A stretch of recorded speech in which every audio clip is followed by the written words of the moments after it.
Boa tarde a todos.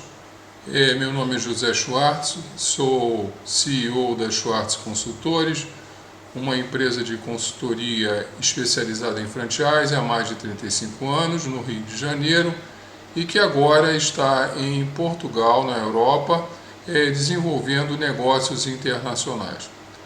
Eu vou ter o prazer de falar sobre o assunto do franchising como instrumento de crescimento e empreendedorismo durante a feira virtual da ABF Rio de Janeiro.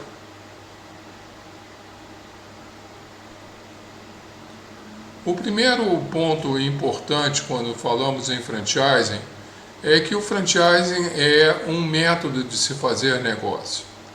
O franchising foi e é certamente a grande oportunidade de democratização de oportunidades de negócio no mundo, principalmente das pequenas e médias empresas, e também tornando marcas pouco conhecidas de pequenos negócios em grandes gigantes internacionais.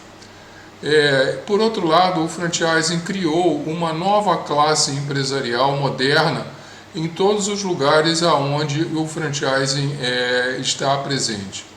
O franchising está presente em mais de 50 países e, apesar de ter sido uma ideia originalmente medieval, o franchising foi desenvolvido nos Estados Unidos após a Segunda Guerra Mundial, né? E hoje ele está presente, só para citar, no que nós chamamos, a grande distribuição, os supermercados, os hotéis, a restauração, o comércio, o serviço, enfim, em todos os segmentos da nossa vida, hoje nós vamos ver a presença do franchising. Nesse sentido, o Brasil tem uma posição muito importante, porque o Brasil é hoje um dos maiores polos mundiais de franchising a nível internacional, com mais de 3.000 marcas, uma associação muito forte e representativa do setor, com inúmeras atividades culturais e feiras de negócio. A referência histórica do franchising no Brasil, mais moderna, foi com o curso IASES de inglês e, só para citar, nós temos hoje no Brasil uma grande rede, que é a rede do Boticário, com mais de 4.000 unidades. Então, o franchising tem um peso específico na nossa economia importante, de em torno de 2,5% do PIB brasileiro.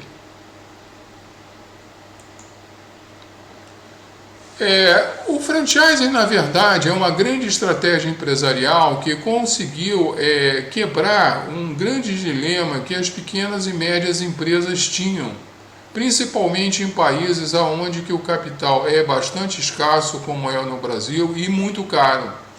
E, na verdade, conseguiu, então, se transformar pelo lado empresarial, de ter a oportunidade de fazer crescer pequenos e médios negócios através dos recursos financeiros, que eram detidos por pequenos empresários, pequenos investidores, muitos deles antigos assalariados ou assalariados, que tinham algum tipo de poupança acumulada e que gostariam de ser donos de seu próprio negócio, gostariam de ser livres.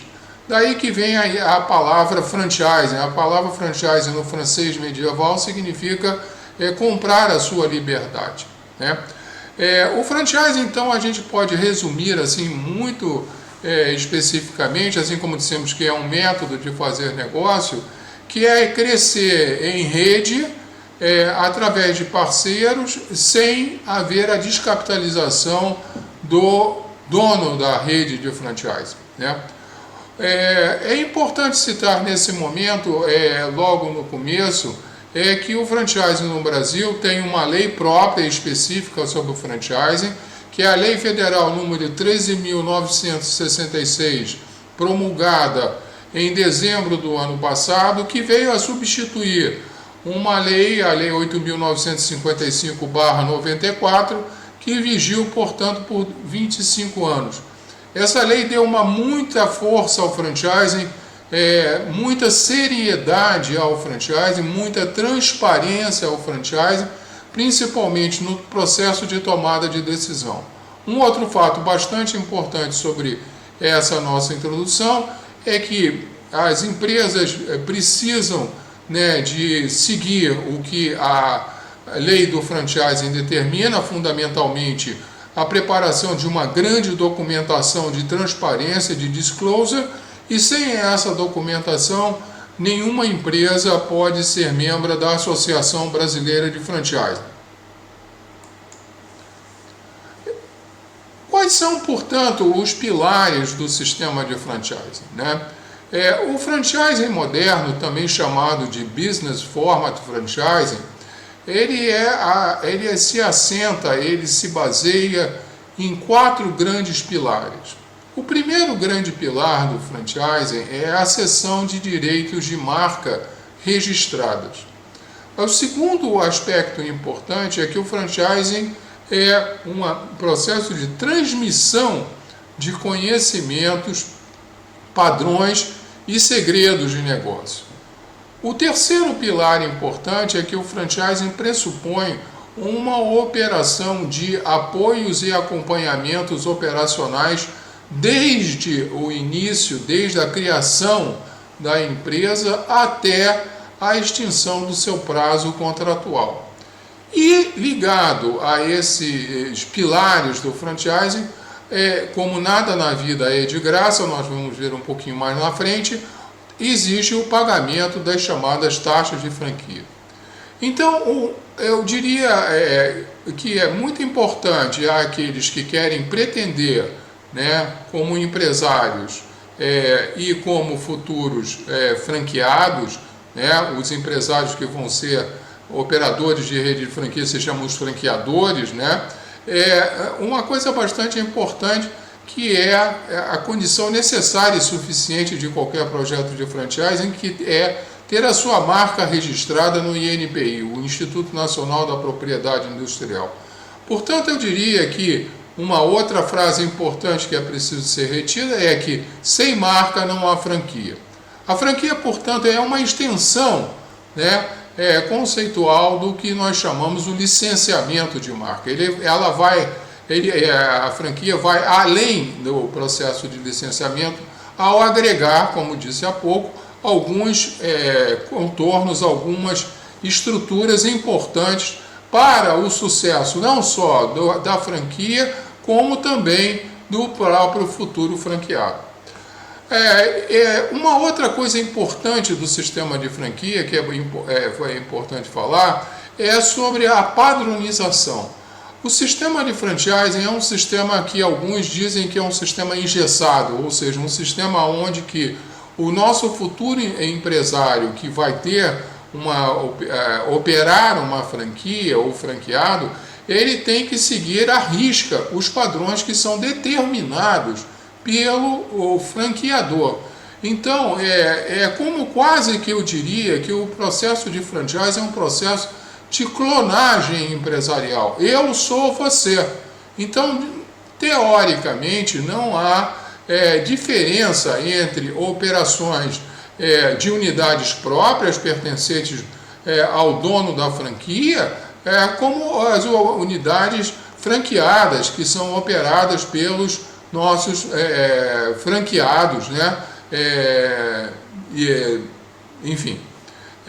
A marca, como eu quero ressaltar, sem marca não há franquia. A marca, a gente não deve esquecer uma coisa muito importante, é o maior ativo que uma empresa pode possuir.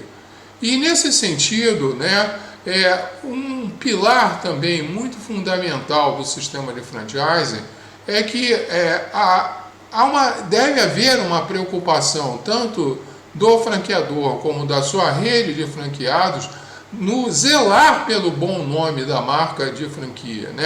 A preocupação de toda a rede deve ser nesse sentido. E por outro lado também, a marca tem um sentido muito importante porque a marca confere visibilidade ao conceito de franquia e, portanto, facilita, principalmente para o futuro franqueado, uma diminuição do tempo de formação da sua clientela. As pessoas já conhecem o que é aquela marca e, enfim, podem já ter a confiança no que por detrás daquela marca o negócio que está significando. Eu diria também uma coisa importante nessa nossa apresentação, que na relação de franquias, que em geral é uma relação, em geral não, ela é legalmente e obrigatoriamente uma relação contratual escrita, e no caso brasileiro em torno de 5 anos, é muito importante a gente entender que na relação de franquia existem duas empresas jurídica e financeiramente independentes.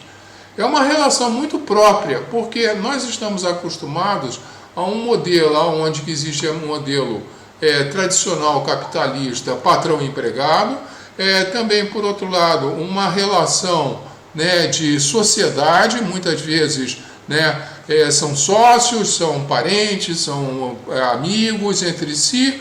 Por isso que disse no começo da minha apresentação que o franchising foi uma grande conquista do mundo capitalista no século XX, porque democratizou as oportunidades de negócio.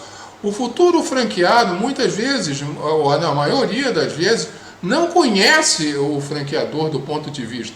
Ele vai selecionar esse processo e vai se engajar ou não, e aí a lei do franchising ajuda nesse processo decisório. Como eu já disse, existe no sistema de franchising dois grandes personagens, um personagem central, o líder da rede e o dono da marca, que, como falei, que é o chamado franqueador, e os nossos chamados franqueados, que são aqueles que operam o sistema de franquia. Então, basicamente, é isso, essa introdução conceitual bastante importante. Uma coisa que a gente tem que entender quando nós estamos tratando de negócios é que existe em toda relação de negócio uma relação risco-retorno, né? E nesse sentido o franchising, né, vem principalmente para aqueles que desejam ser donos de seu próprio negócio, mas que não têm uma ideia própria ou querem apenas minimizar o seu risco, tem grandes vantagens. Uma coisa importante de dizer é que o franchising ele minimiza os riscos, mas ele não elimina os riscos de um possível fracasso. Existem operações de franquia que fecham, né, como qualquer. Mas, como dissemos também, a preocupação maior do franqueador pelo zelo da sua marca é evitar esse tipo de situação através de, como disse, de apoios, de acompanhamentos permanentes, no sentido de manter viva essa relação de franquia. A relação de franquia, apesar de ser uma relação de prazo determinado, ela, na verdade, quando ela é bem sucedida, ela se sucede ao longo do tempo. Inclusive, né, vemos hoje, no caso brasileiro, já a segunda geração de franqueados, né, os filhos, né, que já estão assumindo os seus próprios negócios. Uma coisa que é importante também falar é que nem toda franquia é igual, né? Cada uma tem seu conceito, né? E cada uma tem seu valor, na verdade, né? Há franquias mais estruturadas, né? Há marcas mais valiosas, né? E tem outras que não são tantas, né?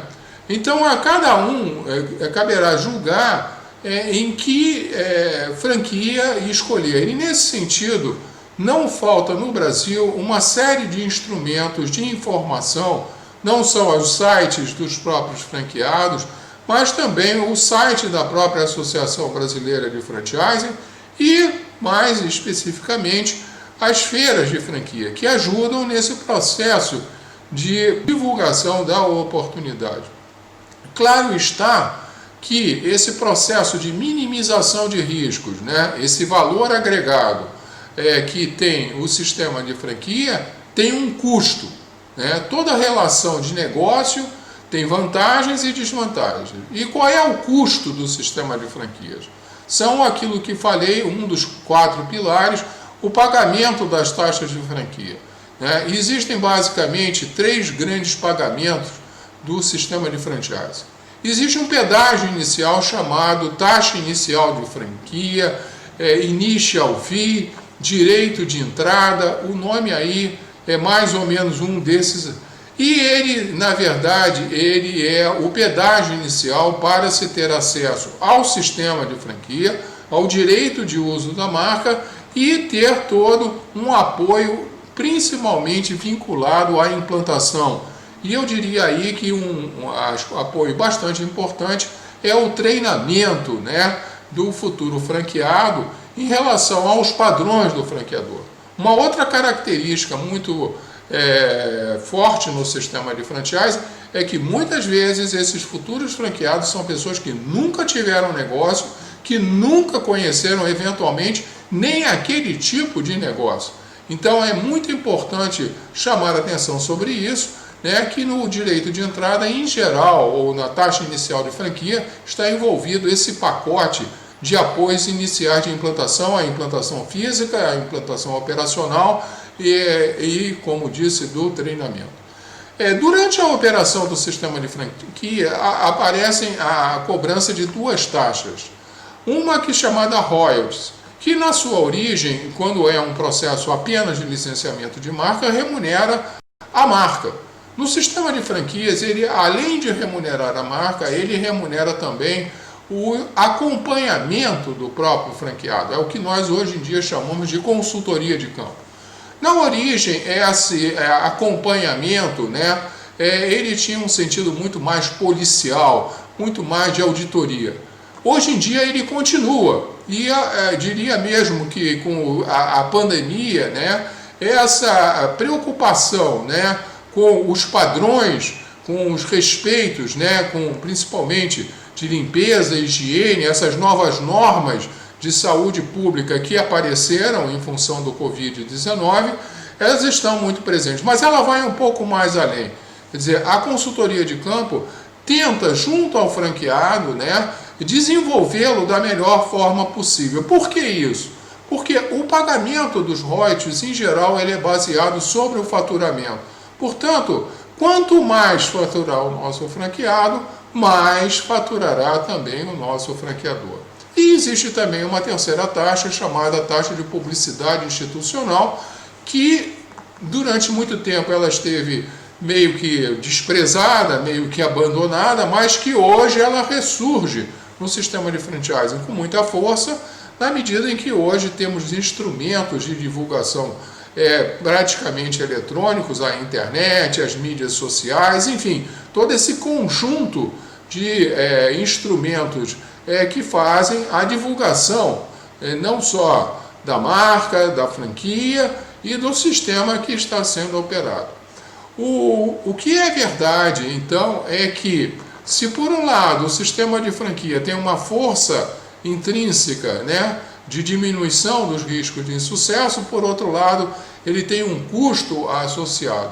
E com isso, né, esse custo acaba diminuindo a rentabilidade do nosso franqueado. O franqueado tem que entender que negócios independentes têm maior potencial de rentabilidade do que um sistema de franquia. Por quê? Porque o sistema de franquia cobra taxas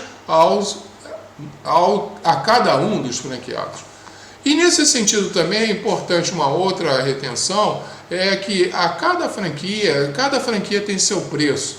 O preço determinado dessas taxas é um fator de estratégia comercial de cada um dos franqueadores e que era bom que cada um pesquisasse, né, o tamanho dessas taxas cobradas junto com o investimento que vai ser feito e com a rentabilidade a ela associada. Mas, de qualquer forma, o que é importante aqui reter é que, na verdade, a relação risco-retorno que nós falamos, ela se aplica muito claramente, né, ao sistema de franquia. Na verdade, quanto menor o risco, menor também será o retorno. Negócios independentes têm maior risco e, consequentemente, têm potencialmente maior tipo de retorno. O que a gente poderia falar, né, para que um negócio futuro franqueador possa ter a expectativa de um sucesso, né? A verdade é que todo negócio, teoricamente, tem potencial para ser uma franquia. Mas uma coisa é potencial para ser, outra coisa é ter sucesso para. E aí eu acho que é importante citar alguns critérios que acho que devem ser observados. O primeiro deles é a experiência comprovada. A franquia não deve ser uma aventura empresarial. Alguns países, inclusive, recomendam que a franquia tenha pelo menos o teste da sua operação durante pelo menos um ano e pelo menos durante com uma unidade que nós chamamos de unidade piloto. Em outros países esse critério é até mais rigoroso, ou seja, são, na verdade, 3 unidades pilotos testadas durante 2 anos. O valor agregado do sistema de franquia está muito baseado nessa experiência. Por outro lado, eu acho que é muito importante a gente não esquecer que a franquia tem que trazer embutida não só a experiência, mas também a modernidade, a inovação, a diferenciação. Franquia, muitos franqueadores acabam desenvolvendo redes que são, na verdade, cópias de outras redes de franquia e acabam não se desenvolvendo, ou seja, não acabam tendo o sucesso que poderiam ter. E, por outro lado, é muito importante a gente não esquecer que o negócio franqueado ele tem que ter potencialmente rentabilidade. Como disse, franquia é um negócio e, portanto, ele tem que ter a prova da rentabilidade. Essa prova da rentabilidade, em geral, é feita através de um estudo econômico ou de um plano de negócio. Uma outra coisa importante para o sucesso de uma franquia, né, de um franqueador, é que ele tenha uma estrutura interna voltada para o sistema de franquia. Dizem que, na verdade, o sistema de franquia acaba criando uma outra empresa. E até fiscalmente no Brasil, hoje em dia, as empresas têm empresas de administração de franquias. E um outro critério que eu acho que também é muito importante no sistema de franquias, apesar de ser um sistema de uma padronização muito rígida, com pequenas nuances, é que o sistema de franquia tem que ter da parte do franqueador, né, uma transparência, uma abertura, uma visão de parceria. E aí entra o que nós chamamos a ideia dos conselhos de franqueados, das convenções anuais, enfim, tudo que possa fazer com que essa rede se integre e que essa rede se troque, né? Muitas sugestões, muitas novidades vêm para dentro do sistema de franquia, esse sangue novo de fora, através desses mecanismos institucionalizados. Para um franqueado, e um franqueado, para ter sucesso, o que eu posso falar sobre isso? A primeira coisa que eu acho é que o franqueado tem que entender que a padronização é a regra do jogo, né? O franqueado que acha que tem liberdade para fazer o que quer, não vai ser um bom franqueado. E por outro lado, ele tem que ser alguém que, como disse há pouco, colabore com esse sistema, colabore com essa rede através dos acompanhamentos de campo. Ele precisa, portanto, ser participativo, ele precisa ser colaborativo. Uma outra coisa importante da gente comentar é que o sistema de franquia não é porque eu assinei um contrato de franquia, ou como se diz, eu comprei uma franquia, que acabei o meu trabalho, né? A franquia, na verdade, exige uma dedicação e exige uma dedicação de empresário, como dissemos, para rentabilizar o negócio, o dinheiro que ele colocou em cima da mesa à disposição do franqueador para a abertura de um próprio negócio. Portanto, uma outra frase interessante que da gente citar é que franquia não é cartório, né? Franquia exige dedicação e, às vezes, muita dedicação. E, nesse sentido, é muito importante que o futuro franqueado tenha o apoio da sua família. E uma outra coisa importante, ele precisa entender que a remuneração pessoal dele como empresário não necessariamente poderá ser aquela que ele tinha na multinacional antes dele sair para ser um pequeno empresário franqueado, né? Então, o que eu quero dizer com isso, resumindo, é que a franquia, primeiro, não é para qualquer empresa, existem alguns critérios importantes, e a franquia também não é para qualquer pessoa. Uma pessoa que tem uma personalidade de independência, certamente não vai ser um bom franqueado. O que eu posso falar, né, finalizando a apresentação, um pouco sobre o nosso momento atual, né? O nosso momento de pandemia mundial, que, no caso, como disse, eu vivo aqui na Europa, vocês estão aí no Brasil, né? Nós temos essa forte ligação. O que eu sinto, né, nesse processo, né? O que esse processo do Covid-19 afetou o mundo da franquia, como o mundo dos negócios afetou a todos, né? Eu acho que uma coisa importante é que começou-se a discutir muito, né, a validade do conceito da implantação física de unidades de franquia. Eu acho que hoje, com os meios eletrônicos estando sendo provados e testados, principalmente na área do fast food, como se chama, da restauração rápida, o e-commerce, né, veio com muita força, né? Não só o e-commerce, mas o teleatendimento, a teleentrega, como também apareceu com muita força também para os próprios franqueados a ideia do teletrabalho, o do ensino à distância e do aprendizado ou da troca de experiências através das chamadas webinars. Então esse é um fator muito importante que hoje vai começar a mudar talvez um pouco essa geografia de localização das franquias.